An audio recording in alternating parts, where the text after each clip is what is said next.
Assalamu alaikum. Today we are going to start the 10th lecture regarding the placenta chapter, and in this lecture we will discuss the amnion as the amniotic fluid. तो हम amnion और amniotic fluid को देखेंगे। तो amnion को तो हम जो है वो सेकंड वीक डेवलपमेंट में देख चुके थे, ये किस तरह से बना था उसका थोड़ा सा रिव्यू पहले कर लेते हैं कि जो amnion था it was formed in embryoblast.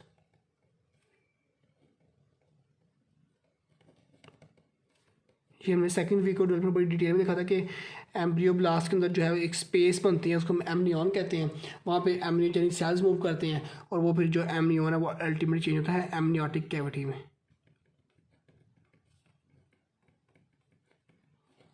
ठीक है, और ये जो एमनियोटिक कैविटी है ना, इट इनक्लोजेज एमनियोटिक फ्लूइड।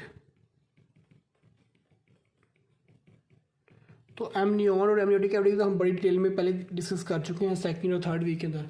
आज जो हमें करना है वो हमें करना है एमनियोटिक फ्लूइड का डिस्कस। मेन जो हमारा टॉपिक है वो एमनियोटिक फ्लूइड ही होगा। तो ये एमनियोटिक फ्लूइड है ना, it plays a major role in the growth and development. यहाँ पर हम लिख भी देते हैं amniotic fluid plays major role in growth and development. ठीक है, तो सबसे पहले जो है वो हम इसकी फॉर्मेशन देखे थे कि एमनियोटिक फ्लूइड है ना, ये एमनियोटिक कैविटी में कहाँ से आ रहा होता है। ठीक है, इसकी फॉर्मेशन।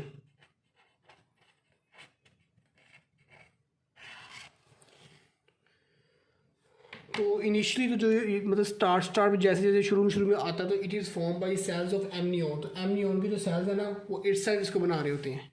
Initially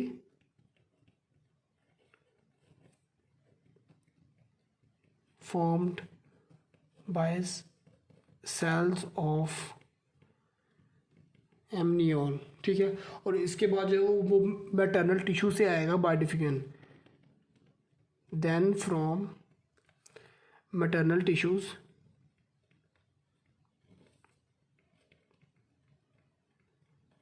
by diffusion. ठीक है, एक तो ये।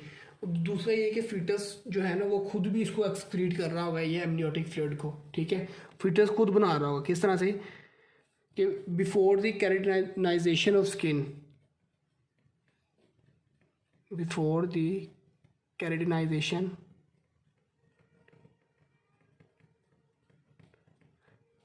Of skin. कैरेटिनाइजेशन मतलब कि स्किन में कैरेटिन बनने से पहले। ठीक है ना, जो फीटस है ना it will excrete the water and the fluid through skin. Fetus excrete water and fluid through skin. तो फीटस की जो स्किन है ना वही एक्सक्रीट कर रही होगी एमनियोटिक फ्लूइड। ठीक है, उसके साथ जो है वो फीटस का जो रेस्पिरेटरी डक्ट है या जो सिस्टम है वो भी, और गैस्ट्रोइंटेस्टाइनल ट्रैक भी, and also by respiratory tract plus gastrointestinal tract. ठीक है, और अगर हम देख रहे हैं रेस्पिरेटरी ट्रैक तो इट विल बी मतलब कि जो उसको contributing about 300 to 400 ml per day. इस स्टेज के ऊपर it will be contribute about 300 to 400 ml per day जो है ये एमनियोटिक फ्लूइड कंट्रीब्यूट कर रहा होगा, ये जो रेस्पिरेटरी ट्रैक है। ठीक है, बाद में शुरू में तो वो खुद ही बना रहा है, उसके बाद जो मतलब एमनियोटिक सेल्स हैं, लेकिन बाद में जो है ये फीटस भी उसमें जो है वो कंट्रीब्यूट करना शुरू कर देगा। और ये जो कैरेटिनाइजेशन है आपको बताइए, कैरेटिनाइजेशन जो है स्टार्ट कब होगी। मतलब ये हमने कहा कि बिफोर, तो मतलब ये एंड मतलब जो हमने बिफोर की बात की है तो उसके बाद मतलब स्टार्ट कब होगी। तो keratinization it occurs at 19 to 20th week. ये भी आप याद रखें, occurs at 19th to 20th week के अंदर। तो जो कैरेटिनाइजेशन मतलब कि इस वीक के बाद स्किन से एक्सक्रीशन बंद हो जाएगी। ठीक है, 20th वीक के बाद। By 11th week fetus will contribute to amniotic fluid by excreting urine. मतलब फीटस का जो यूरिन होगा ना वो भी एमनियोटिक फ्लूइड बना रहा होगा। बाय 11th वीक से शुरू हो जाएगा। 11th week fetus will contribute by excreting urine.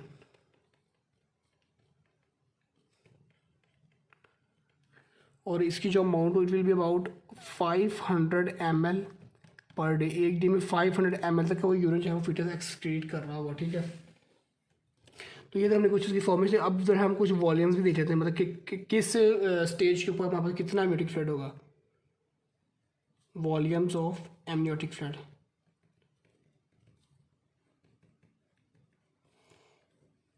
तो 10th वीक ऑफ डेवलपमेंट के ऊपर हमारे पास होगा सिर्फ 30 ml एमनियोटिक फ्लूइड, ठीक है।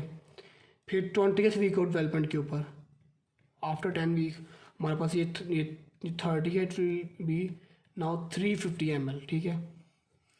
और 37th वीक ऑफ डेवलपमेंट के ऊपर ये 17th वीक बाद फिर से it will be about 700 to 1000 ml तक जो है हमारा एमनियोटिक फ्लूइड पहुंच चुका होगा। तो हमने देख लिया, पहले सबसे पहले एमनियोन दे रहा होता है, उसके बाद जो मदर की बॉडी से आ रहा था, फिर जो फीटस की स्किन से निकल रहा था, और लास्ट में जो है वो फीटस जो है वो यूरिन की फॉर्म में ये बना रहा था, ठीक है। तो ये हमने इसकी फॉर्मेशन देख लिया। अब जो है वो हम आते हैं इसकी सर्कुलेशन की तरफ, कि ये जो है वो बॉडी में सर्कुलेट किस तरह से कर रहा होता है।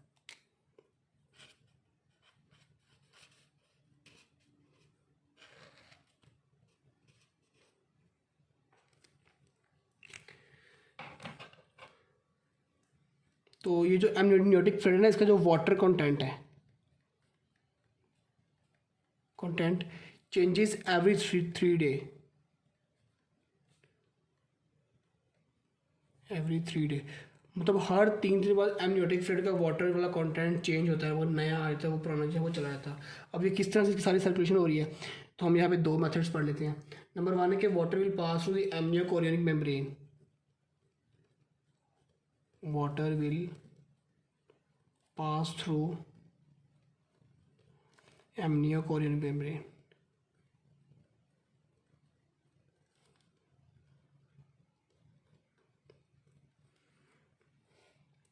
हम लोगों ने ये एमनियोकोरियनिक मेम्ब्रेन जो प्लेसेंटा की डेवलपमेंट में देखी थी, कि जो एमनियन थे वो जाके फ्यूज़ कर लेती है डेसिडुआ पार्टिकल्स से, और ये बनाते हैं एमनियोकोरियनिक मेम्ब्रेन। तो जो वाटर होगा ना वो एमनियोकोरियनिक मेम्ब्रेन से पास करके वहाँ से जो है वो मतलब कि उसकी फीटस की पूरी जो है वो लेयर से निकल के बाहर आ जाएगा, और बाहर आकर वो चला जाएगा मैटरनल टिश्यूज़ के अंदर। क्योंकि यही बाउंड्री जिन्होंने एमनियोटिक फ्लूइड को इनक्लोज किया था, एमनियन और कोरियन, फिर उन बाउंड्री को उसे डिफ्यूजन के जरिए बाहर आ जाएगा वहाँ से, ठीक है। और ये जो है चला जाएगा मैटरनल टिश्यूज़ में, और मैटरनल टिश्यूज ये एब्जॉर्ब होकर चला जाएगा यूट्राइन कैपिलरीज में, और कैपिलरी से फिर जो है वो उसकी मदर की वेन्स में, और वहाँ से मदर की बॉडी में चला जाएगा फ्लूइड। एक तरीके से ये सर्कुलेशन होगी, ठीक है। और जो यहाँ पे एक और जो मेन मेथड है वो क्या है, जो फीटस इसमें इन्वॉल्व होगा, वो है ये कि fluid will enter the fetus by mouth. Amniotic fluid will enter the fetus by mouth, respiratory tract and GIT।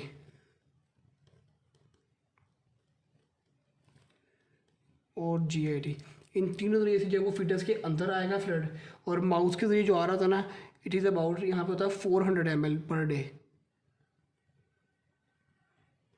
एक दिन में इतना फ्लूइड जो है उसके माउथ के अंदर आ रहा था फीटस के, ठीक है।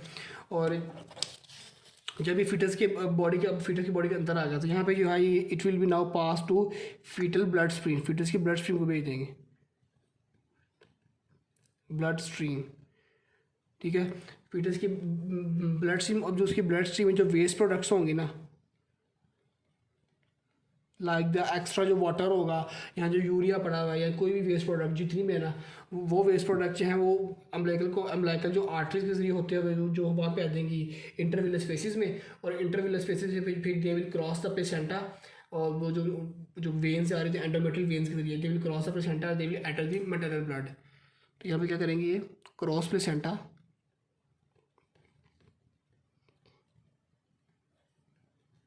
Cross the placental membrane, and they will enter maternal blood। तो इस तरह से जो है वो फ्लूइड कंटिन्यू रिमूव हो रहा था, नया बन रहा था, ताकि वो जो है उसमें से जो वेस्ट प्रोडक्ट्स हैं एक्यूमुलेट ना करेंगे, वो निकलती जाए साथ साथ, ठीक है। तो ये हमने इसकी सर्कुलेशन देख ली एमनियोटिक फ्लूइड की। अब जो है वो इसकी कंपोजिशन देख लेते हैं।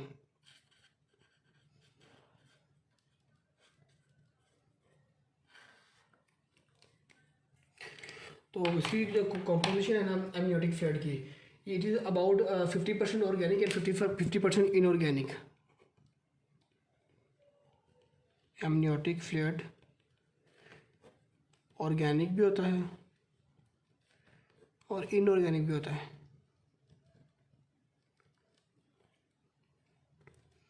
50% ऑर्गेनिक होगा, 50% इनऑर्गेनिक होगा। अब इस ऑर्गेनिक में ना it will B protein portion होगा इसमें 50%, ठीक है, और कार्ब्स, फैट्स, एंजाइम्स, हॉर्मोन्स और पिगमेंट्स वगैरह जो होते हैं ये होंगे 50% इस ऑर्गेनिक पोर्शन में। मेन तो इसकी कंपोजिशन मतलब कि वही यूरिन निकल रहा होगा, फिर उसी से के जरिए से सारा कुछ बन रहा होगा। ये हमने जो है इसकी बेसिक वो देखी कंपोजिशन के, ऑर्गेनिक 50%, इनऑर्गेनिक 50%, फिर ऑर्गेनिक में 50% प्रोटीन और 50% ये बाकी सारी चीज़ें होंगी, ठीक है। ये एमनियोटिक फ्लूइड की कंपोजिशन थी। अब नेक्स्ट जो है हम इसकी सिग्निफिकेंस देखते हैं। तो एक तो इसकी जो मेन सिग्निफिकेंस हमने पढ़ चुके हैं कि जो उसको मतलब न्यूट्रिएंट्स वगैरह के एक्सचेंज में हेल्प कर रहा था, ठीक है ना, जो मैंने अभी देखा है सर्कुलेशन में कि वेस्ट प्रोडक्ट्स को रिमूव कर रहा था। उसके अलावा हम देखते हैं कुछ और सिग्निफिकेंस।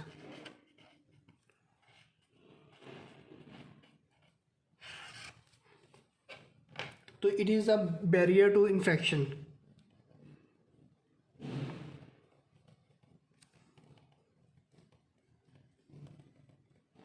ठीक है। उसी तरह it will prevent the adherence of the amnion to embryo,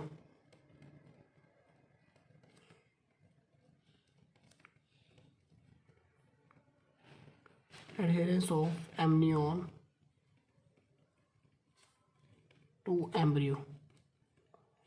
मतलब आपको पता ही है ना, ये देखें इस तरह से, लाइक ये एमनियोटिक कैविटी है, ठीक है, ये जो है इसके अंदर फीटस पड़ा हुआ है, ठीक है।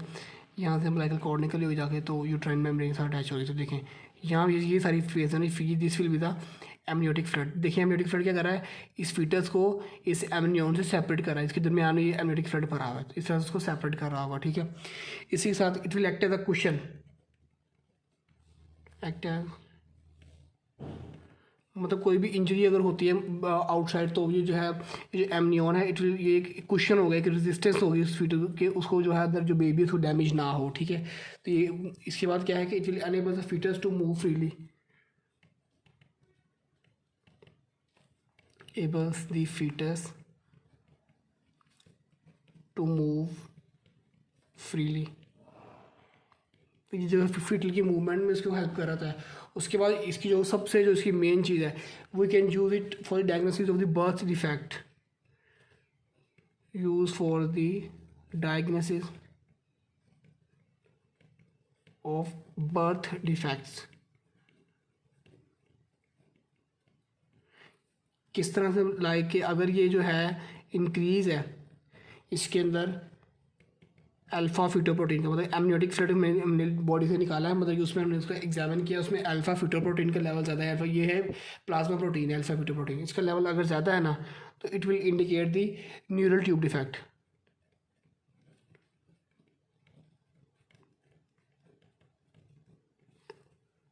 इसी तरह अगर अल्फ़ा फीटोप्रोटीन का लेवल जो है वो कम है अल्फ़ा फीटोप्रोटीन का लेवल, तो it will indicate Down syndrome, fetus को जो है ये डाउन सिंड्रोम है, ठीक है।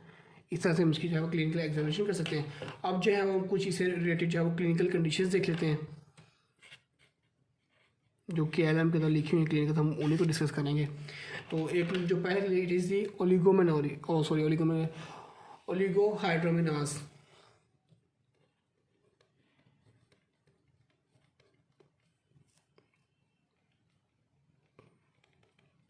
ओलिगोहाइड्रोमिनास इसमें क्या एक्चुअली होता है कि there is low level of amniotic fluid,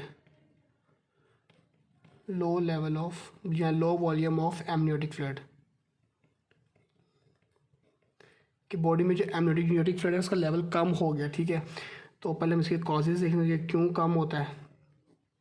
तो कॉजेज़ में है कि रीनल एजेनेसिस इन फीटस, रीनल एजेनेसिस इन फीटस। इसका मतलब है कि फीटस की जो है वो किडनीज कोई नई डिवेल्प हुई हैं, वो ख़राब है या कुछ ऐसा मसला है किडनी के साथ।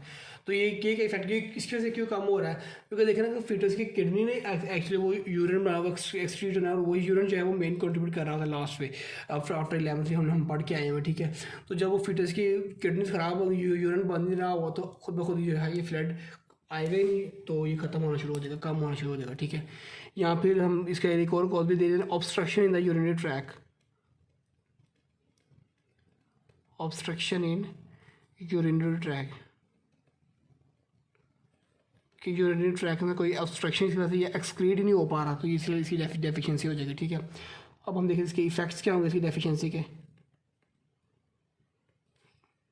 तो इफेक्ट्स में there will be pre term rupture of amniochorionic membrane, pre term rupture of amniochorionic membrane.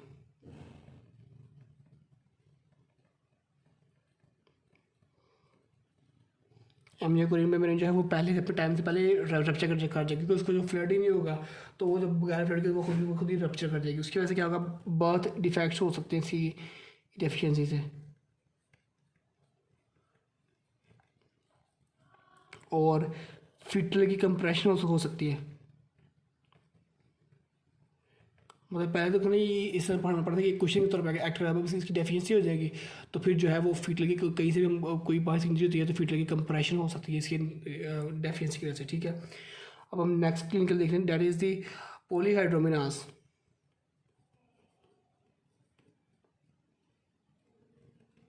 पॉलीहाइड्रोमिनास इसमें क्या होता है, high level of amniotic fluid या high volume of amniotic fluid.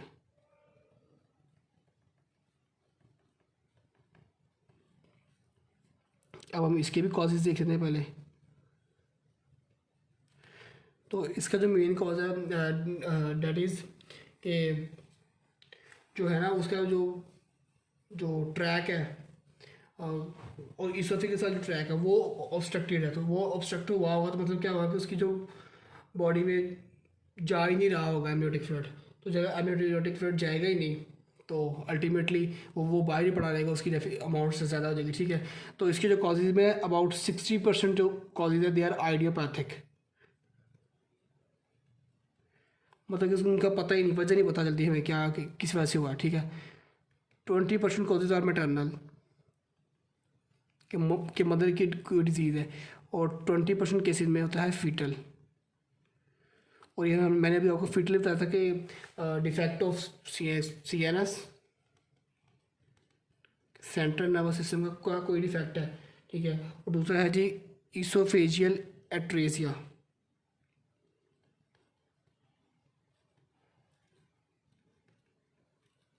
जी यार इनके उसकी इसोफेगस कहीं से जहाँ ब्लॉक है, उसकी बॉडी में वो एमनियोटिक फ्लूइड जा ही नहीं रहा, जब जाएगा नहीं तो बाहर ही इकट्ठा हो जाएगा, उस समय उसकी अमाउंट जो है वो ज़्यादा हो जाएगी, ठीक है। Now will move toward the third clinical, और जो कि काफ़ी इंपॉर्टेंट भी है, it is amniotic band syndrome. Band syndrome, तो ये जो एमनियोटिक बैंड सिंड्रोम है, it is caused by the tearing of amnion, caused by tearing of amnion।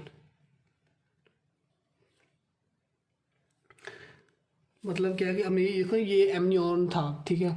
इसमें क्या इसके बारे में होता है कोरियन सैक, एक और सैक में हम पढ़ा था कोरियन, ठीक है। अब क्या ये एमनियन की जो है वो टेयरिंग हो गई, मतलब कहीं से ख़राब हो गया एमनियन, ख़राब हो गया मतलब क्या इस तरह से अंदर से स्ट्रैंड आना शुरू हो गए, यहाँ से कहीं से टूट गया एमनियन, इस तरह से उनके बड़े बड़े स्ट्रैंड्स आ गए इस तरह से, लाइक दिस, ठीक है। टीयर हो गया ना इस तरह 10 स्ट्रैंड्स होना शुरू हो गए। तो अब ये स्ट्रैंड्स क्या करेंगे, these strands will entangle the fetus, strands will entangle the fetus. मतलब ये देखिए ना आप कि यहाँ पे सपोज करें कि एक स्ट्रैंड था ऐसे, इधर एक स्ट्रैंड, इधर ये स्ट्रैंड इस तरह आया, उस फीटस की लेग के अराउंड से रोटेट किया, एक नॉट बना दिया। अब ये लेग वाला कंप्रेस होगा, उसको ब्लड सप्लाई नहीं जाएगी, ठीक है। तो इसी तरह वो फीटस का फिर वही डिफेक्शन बनना शुरू हो जाएंगे, ठीक है। तो इसके मतलब कि इसके फिर इफ़ेक्ट्स में क्या हम लिख सकते हैं, इफ़ेक्ट्स में डिजिटल कंस्ट्रक्शंस,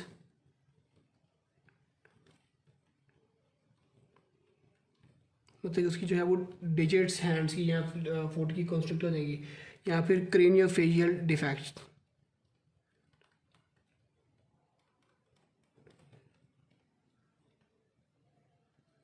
लाइक अगर कोई एक बड़ा स्ट्रैंड है उसने यहाँ इधर से आके जो फीटस की नेक के अराउंड अपने को रोटेट कर लेता है इधर से आके ऐसे, तो फिर जो है वो उसके हेड की तरफ ब्लड सप्लाई कम हो जाएगी, तो उसकी वजह से जो है वो क्रेनियल फेशियल डिफेक्ट्स हो जाएंगे। ठीक है, ये हमने देख लिया एमनियोटिक बैंड सिंड्रोम। तो आज जो है हमने यहाँ पे इसके 3 क्लिनिकल्स देख लिए। हमने जो है एमनियोटिक फ्लड की फॉर्मेशन, सर्कुलेशन, कंपोजिशन और क्लिनिकल्स और सिग्निफिकेंस भी देख लिया। तो होप सो आपको समझ आई आ चुकी होगी। अगर कोई पॉइंट नहीं है तो आप लोग कमेंट्स में पूछ सकते हैं। Thank you.